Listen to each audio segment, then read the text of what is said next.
Good morning, everyone. My name is Sterling Kiga, Chairperson of the Authority. I'd now like to call to order the April 1st, 2026 at-large authority meeting of the Hawaii Community Development Authority. Time is now 9 a.m. Thank you, Chair. In accordance with Section 92-3.7 Hawaii Revised Statutes, the Hawaii Community Development Authority is holding today's at-large board meeting virtually on Zoom. The Zoom link details were included on the meeting agenda. Therefore, members of the public are welcome to join us on Zoom and also at our physical meeting site at the American Brewery Building, 547 Queen Street, second floor boardroom, Honolulu, Hawaii, 96813. The HCDA communication staff is hosting this meeting. Once this meeting begins, everyone will be muted for clearer audio. Board members, if you have any comments or questions, please unmute yourselves to speak. It is important that all individuals clearly state their name, pseudonym, or other identifier name each time prior to speaking. If you wish to provide oral testimony and you are attending virtually, please indicate so by clicking the raise hand button on your Zoom screen. If you are attending in person, you'll be called to the front of the room in the order that you signed up. Before you begin your testimony, we ask that you identify yourself and spell your name for the record. Your testimony must be related to an item on the agenda.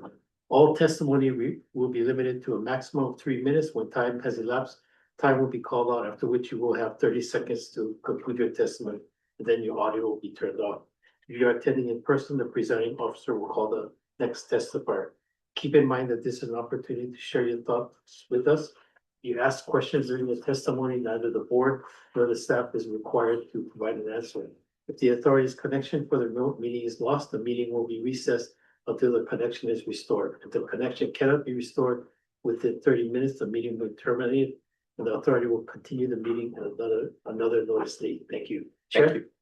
HCDA board members, please remain visible and audible during the meeting. Also, please acknowledge you are present by either saying here or present. Let the record reflect that the following members are present. Vice Chair Ishii. Here. Thank you. Secretary Lidstone. Ew. Thank you. Member Miranda Johnson is excused, as is Member Anderson. Member Evans. Here. Thank you. Member Stripes. Here. Thank you. Member Forsyth is excused. Member Sarvis. Here. Thank you. Member China. Here. Thank you. Member Sakota. Thank you. Member Gordner. Here. Thank you. Member Duvachel. Here. Thank you. Member Leong. Here. And Member Lipe is excused. Member Kabibi is excused. And Member Yamasaki is excused. We have quorum. For today's meeting, board members will have an opportunity to ask questions or provide comments after an agenda item has been presented. Individuals from the public who have requested to provide verbal public testimony on a specific agenda item are on standby and will be permitted to provide their testimony respectively. Moving to agenda item number 2, this is for information and discussion, an informational update by the HCDA staff on the status of the legislative measures affecting the agency as listed in the agenda. Mr. Craig Nakamoto, Executive Director, will now present the update. Thank you, Chair, and thank you, Vice Chair and members of the board. The table of bills that made the crossover are in your agenda. Just for context, we're at this point more than halfway through the legislative session. The budget bill, which is HB 1800, will be heard today in the Senate Ways and Means Committee at 10 o'clock. The next crossover is around April 16th. That's when the bills go back to the originating chamber. The conference is scheduled for April 20th to May 1st. It's been an interesting session. I wanted to thank Garrett, Fran, Ryan, Tommy Lynn, our main and the ASO staff for all their help with the session.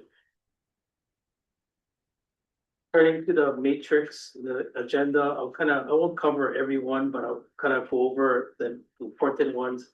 The first one is GM 611. This is governor's message submitting for consideration our new business member and nonprofit member, Ipo Duvachel. And that is going to be held, the confirmation hearing is going to be held this year by the Senate Housing Committee. I don't have a, I think it's gonna be April 16th at 1 o'clock. My memory serves. GM 727 is for the, considering the member Leong for another term, and that's also going to be considered in the Senate Housing Committee. And I've been in contact, Chair, with both members, alerting them and then getting testimony and support for the nomination. The next one is Senate Bill 1112, and this bill is dead, but I just present this for information. It was a bill that was a carryover from last year and tries to amend the membership of the authority to include the chair of the Hawaiian Oaks Commission or the chairperson's designee, PHHL. And we provided comments and opposition to it. And the bill ended up dying in committee. The next one is Senate Bill 2001 HD1. And this is one of the two major bills that we're following. And this would create Banyan Drive in Hilo as a new community development district. Interestingly, during the course of the session, there hasn't been a lot of discussion on the sort of substance of the bill, like, you know, the district itself, the boundaries and everything. Is really kind of focused on board composition and representation on the board. It also has provisions for resources to implement this, and I think one FTE. It will be heard in finance this Friday, I believe. Thursday. Thursday. So that's moving. The next one is Senate Bill 2061. This is related to residential condominiums, but it's really the 99-year leasehold program that was created by Act 97. After Deepak and I went through the pre-development work with the selected developer, we found that there was a number of factors that kind of caused us to stop and not proceed with the pre-sale. So, and one of those factors was just the conditions and limitations in the original Act 97, the owner occupancy in perpetuity and some of the other requirements. I think with the leasehold product, it's those limitations that we thought would make the difference between being able to sell units and not being able to sell units. So we worked with Senator Chang on a bill, and there was a House companion that didn't make it. But I believe that this Senate Bill 2061 is going to be the vehicle to change, to remove some of those restrictions. We worked heavily with Rep. Epstein on the House side, make changes. I believe the bill is ready to go to CPC next. If the bill gets enacted by the legislature, we expect to continue with the project. The next bill is Senate Bill 2400. As you may know, we've been a supporter. The agency has been a supporter of the wing and ground technology, also known as the Sea Glider, and especially because of the focus on possibly utilizing Kewalo Basin Harbor as a terminal for the Sea Glider. We believe that it has significant impacts on the community. It allows for alternative forms of transportation from the neighbor islands, resiliency, allows people from the neighbor islands to go to the Cancer Research Center for their appointments, medical appointments, and so forth. So we've supported it. Wing and ground craft are regulated now by the Coast Guard. So I think removing or exempting them from the Hawaii Water Carriers Act, which is part of a PUC regulation, removes kind of an unnecessary regulatory impact on these wing in ground craft. And it's received support from most people. So it's reassuring. SB 2598, this kind of bill kind of comes up during these sort of economic times, and legislature kind of facing budget crises. And it authorizes the use of our special funds for operation and administration. So it adds some language. Gary, you can come up to, yeah. But it's the use of our special funds for half of our staff is already, in practice, we're doing it. So the bill just makes that statute. Eric, you want to add anything more? No, you covered it. Senate Bill 2599, HD2 is the other significant bill here. So, in short, Senate Bill 2599 combined Senate Bill 2604, which is a stadium-related bill, and the contents of SB 3327. The first part of SB 2599 establishes the stadium development area as a new community development district. It also sets forth the respective roles and responsibilities of the Stadium Authority and HCDA with respect to the district in the bill. And 2604 conditions the increase in the special fund ceiling cap for Stadium Authority to 45.9 million on condition on HCDA and Stadium Authority meeting certain deliverables, like providing a report to the legislature, working on a community facilities plan. This bill 2599 also has resources necessary to implement this, including an FTE. The next one is Senate Bill 2811 SD2. This was a bill that Senator Moriwaki championed, and it was to create a kind of a task force to explore the feasibility of a state building permit review office within DAGs for state projects on state lands. And I gotta check on the status of it. I think it needs to move to finance.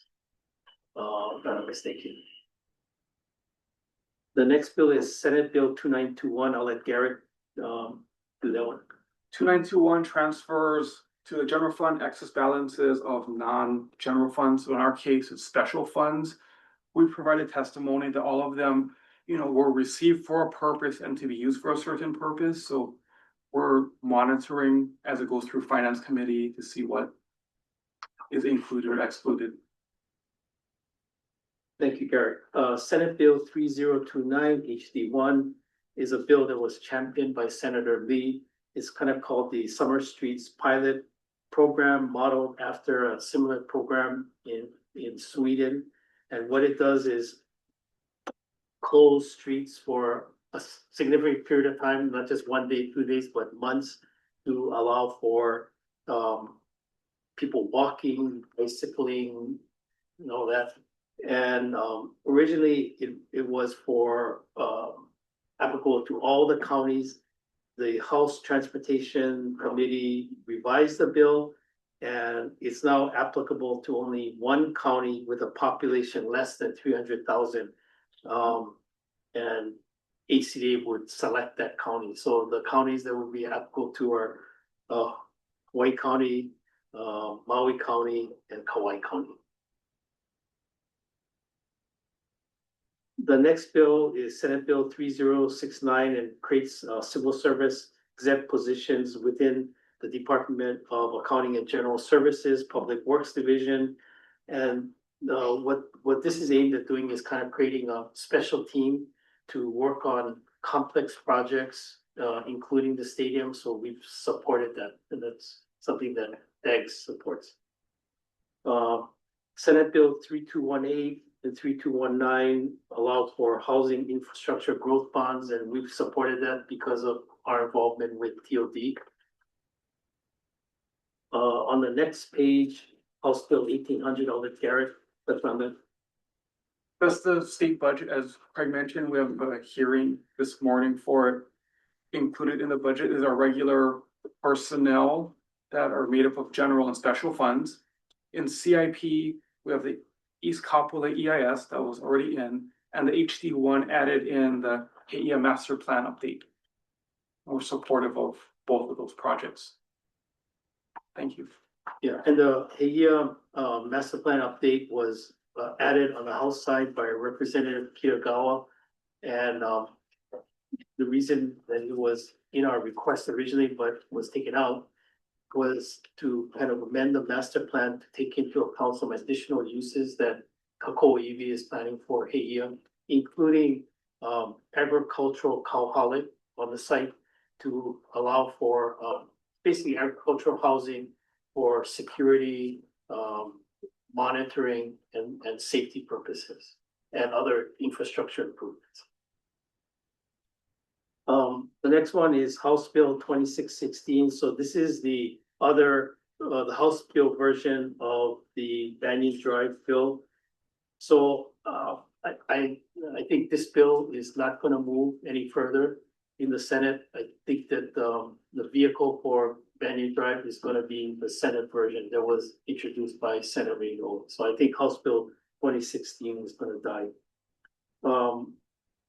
House Resolution 77, the SR 63, SCR 68 is a resolution that was introduced on the House side by Speaker Nakamura, and it urges for the East Kapolei lands that are owned by DLNR, it's kind of suggesting a transfer of those lands to DLNR, but to HHFDC, and have HHFDC partner with HCDA to build on-site and off-site infrastructure necessary for that development. DLNR, HHFDC, and we have coordinated testimony and we've supported it. I think DLNR supports it for the most part, but they want to make sure that whatever development occurs on that they receive some revenues from that development, because I think their original intent in that development of the East Kapolei lands was to create a revenue source to support their programmatic needs. So, but we're supportive generally. So that's kind of it with the legislative update. And I want to thank all the staff for all their help for this. It takes a kind of a village to do it, especially this session. So open to questions, Chair. Great, thank you. And before questions, just want the record to reflect that Jackie Takakura is here as the designee for Member Forsyth, and she arrived at 9:02 a.m. Members, any questions or comments on the staff report? I see Vice Chair Ishii. Yeah, hi, Craig. I had a question regarding SB 2342. Is there any update on that bill, Senate bill that you're aware of? That's the one with perpetual affordability going forward. Yeah, I gotta check on that one, Vice Chair. I'll check on it and I'll get back to you. Yeah, because it's a very unusual bill that is expecting perpetual affordability going forward from a development perspective. So it's not just a one-time scenario. Yeah, I'll check on it. Okay, thank you. Member Schwartz. Thanks, Chair. For the House concurrent resolution, Senate concurrent resolution, urging the DLNR to transfer the land to HHFDC, do you know if the intent would be for the recipient to continue to follow the conceptual master plan that DLNR has already completed? So I think the short answer is, I think HHFDC will kind of take off from the master plan and the conceptual master plan that DLNR did.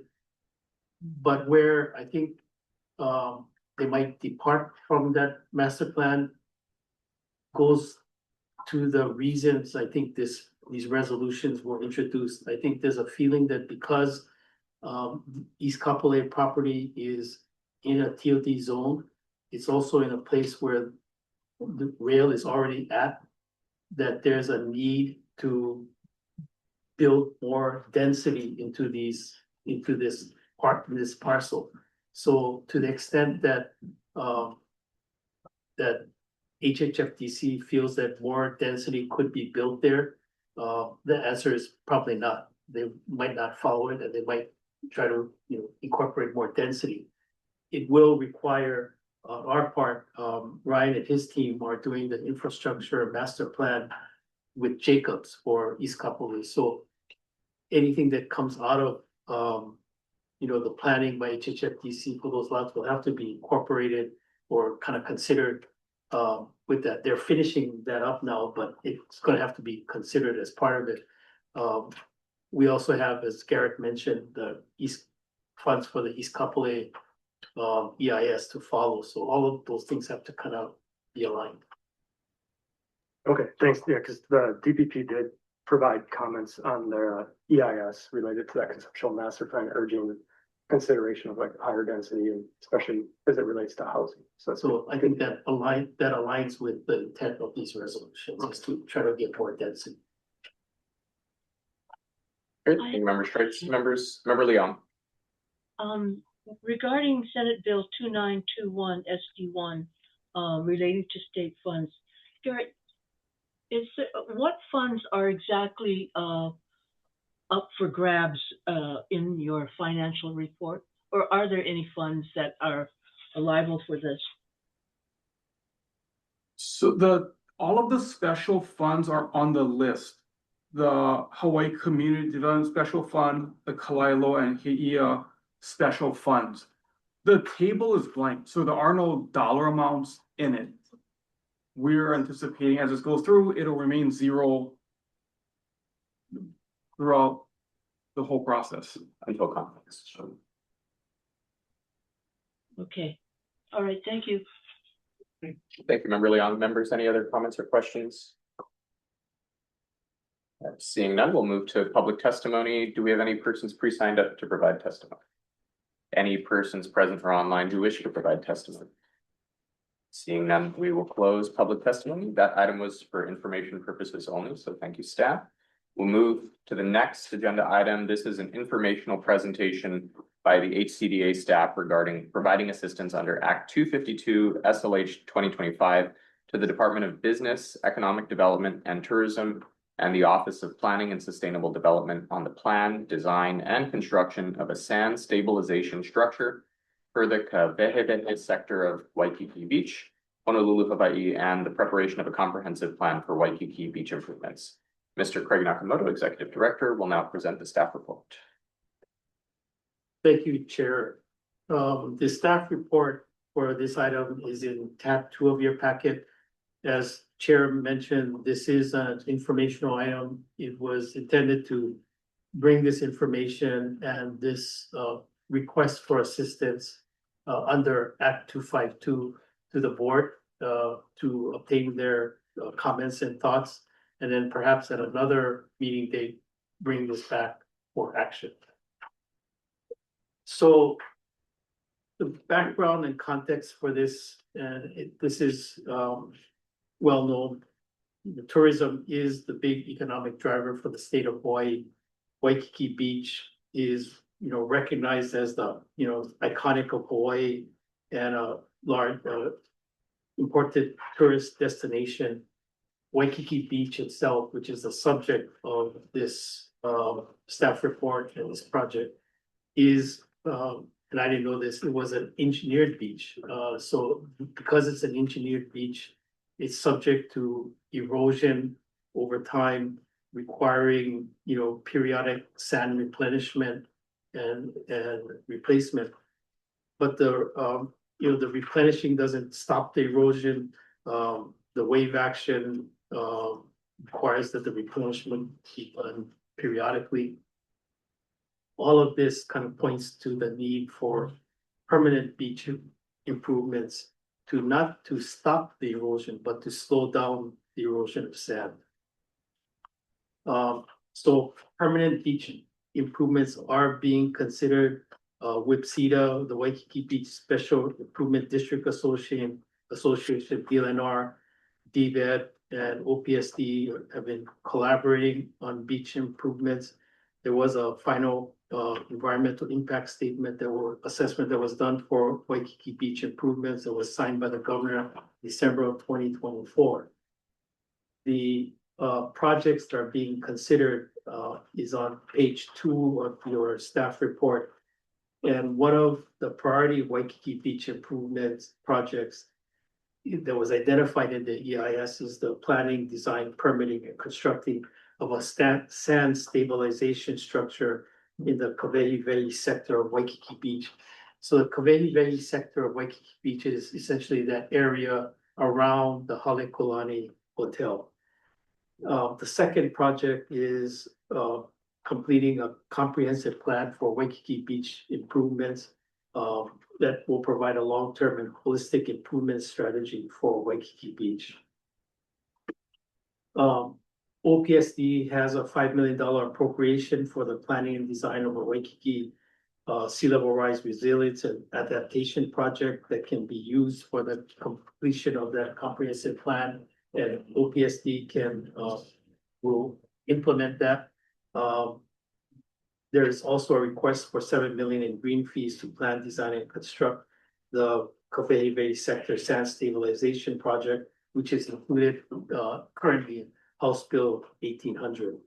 I'll stop there and I'll ask Member Evans if she can provide a little more color and commentary on. Okay, this project started several years ago when the DLNR chair called the director of DBED and said that because DBED was the state's advocate for a stable economy, and DLNR is the state's protector of natural resources and public trust assets, that she wanted DBED to be the applicant and the advocate for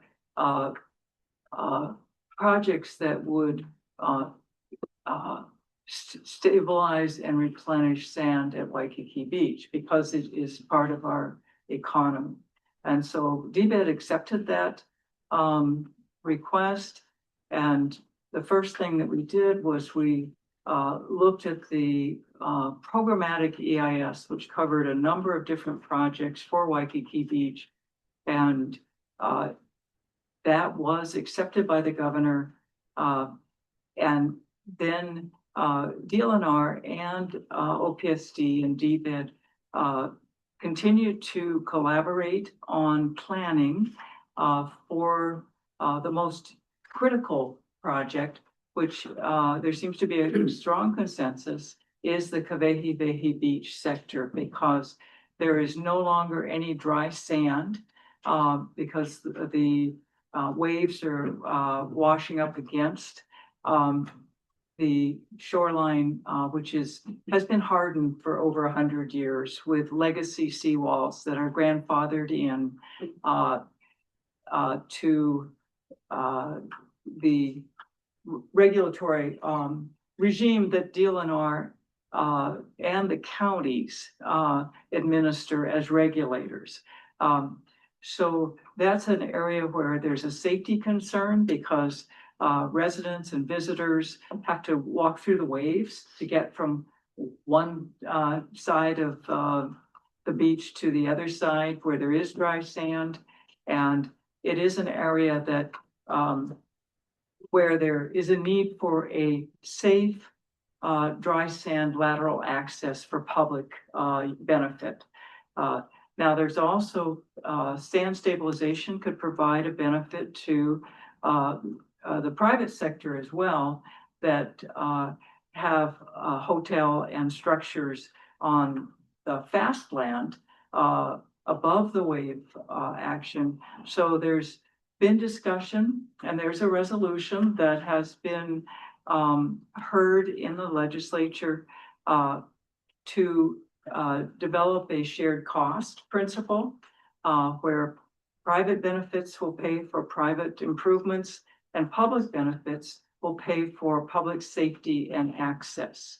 So the exact nature of that design is still being researched by DLNR and DBED and OPSD.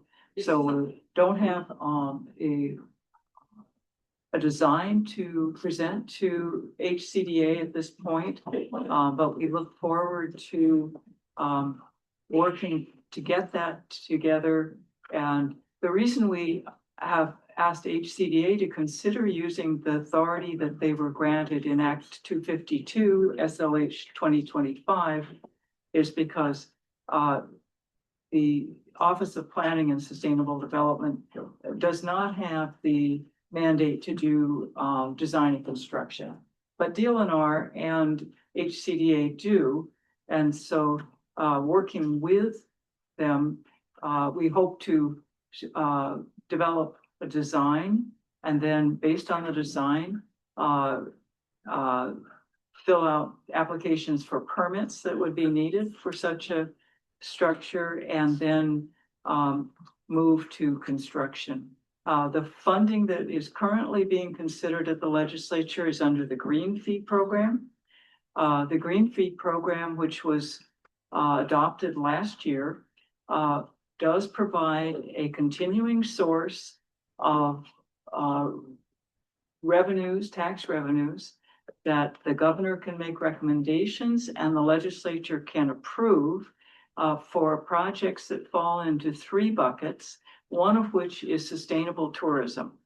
And so we're hopeful that there could be funding approved by the legislature potentially every year to provide enough funds to do a sand stabilization project that will restore a dry sand access, public access at the Kawehi Beach sector.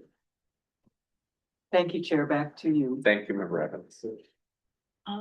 So as you mentioned, this is just for information, Chair, but happy to, try to answer questions. And then consider bringing it back for action at some point. Great. Thank you. Members, comments or questions? I see Member Leon. Mary Alice, are you aware of the artificial reef program that is established to preserve the some of the Department of Transportation, and so that program is actually something you guys might consider for a beach stabilization instead of a seawall. And that I asked you guys to look into it because they were supposed to go out to where the Marine Corps base is, and I understand that the reason for that, and that they might have looked into it more, is that the federal government claims that land under the ocean.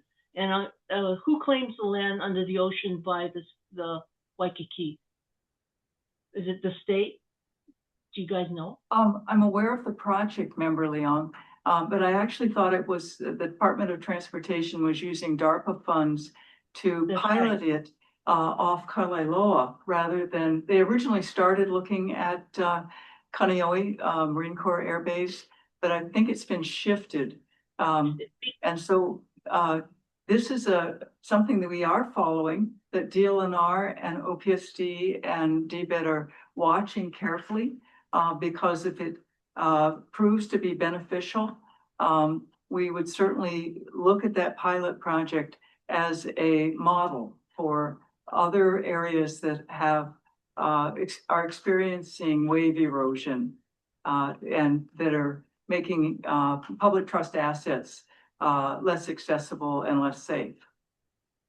Thank you. I think that the reason it was shifted to Kalaeloa was because of the Marine Corps claim that land was federal land under the ocean, and therefore they would not grant permit. But I asked that you guys look into this. Thank you, Member Leon. Members, any other comments or questions? Member Stritz. I was just curious on the comprehensive plan portion of this project. whether that's kind of intended to be more of a very specifically oriented around kind of the beach improvements or integrated in with kind of the broader improvements that the city has been working on through its climate adaptation planning for Waikiki. The initiative for the comprehensive plan came from the legislature. They wanted to have an idea of, there's no argument that the Kawehi sector is probably the most urgent one that is in need of help, but they wanted to get a feel for what the other areas, all of the areas along Waikiki Beach from the Hilton down to Kaimana might be looking at over a long-term future.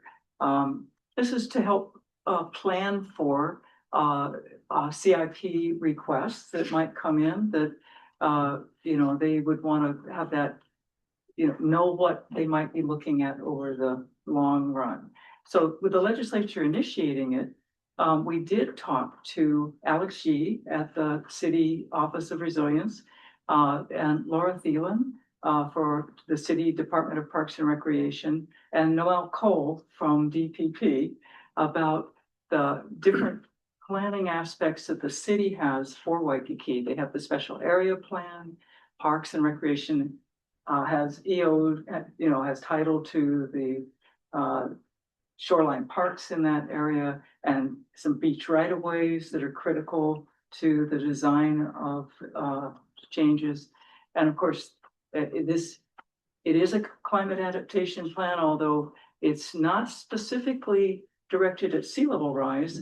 It's really looking at wave erosion, because wave erosion is at the moment the driving feature that is causing the loss of sand. That this is not sand that was naturally there. This is sand that has been placed there through sand replenishment projects over the last century or so, and along with a number of sand stabilization structures, some of which are still working well, others are failing because of age and wave erosion itself.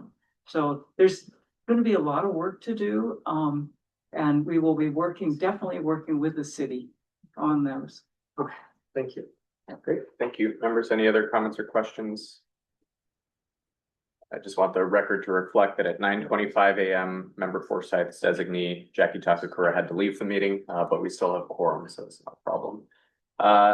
We'll move now to public testimony. Do we have any persons pre-signed up to provide testimony? Any persons present wishing to provide testimony? I see one online, Ms. Tara Rojas. And please limit your testimony to 3 minutes. Aloha, can you just first clarify which meeting this is and the item? This is the at-large 9 a.m. meeting, and this is agenda item number 2, an informational presentation by HCDA staff regarding providing assistance under Act 252. The Kalailua meeting will start once we adjourn this meeting. Okay, mahalo nui. Thank you. Okay. Anyone else wishing to provide testimony online? Seeing none, we will close public testimony. Members, any final questions or comments on this matter? Sorry, I see Observer Avapuhi Kalauli Robinson wishing to testify. So you should be able to unmute. Please identify yourself for the record and limit your testimony to 3 minutes. Oh, sorry, I didn't need to do a testimony right now. I just didn't sign up to be a testifier, so I just wanted to officially put that in there because I'm actually here for the Kalailua part 2. Okay, well, yeah, we will definitely register that for the Kalailua meeting. Thank you. Thank you. Okay, we'll move to the next agenda item, which is the report of the executive director. This is the monthly report and other status reports, including the financial highlights for February 2026. Executive Director Nakamoto will now provide the monthly report with Garrett Sasaki, Chief Financial Officer, on standby for any questions. Thank you, Chair. The report is included in tab 3 of your packet. Just of time, if you have any questions, we'll just answer that. Thank you. Thank you. Members, any comments or questions? Seeing none, public testimony. Do we have any persons pre-signed up for testimony? Any present or online wishing to provide testimony? Seeing none, we will close public testimony. Members, any questions or comments before we adjourn this meeting? Seeing none, we will move to adjourn the meeting. We'll roll right into our next meeting. Thank you to those who joined us on Zoom or in person. That concludes our business for today. The meeting is adjourned. The time is now 9:40 a.m. And members will now start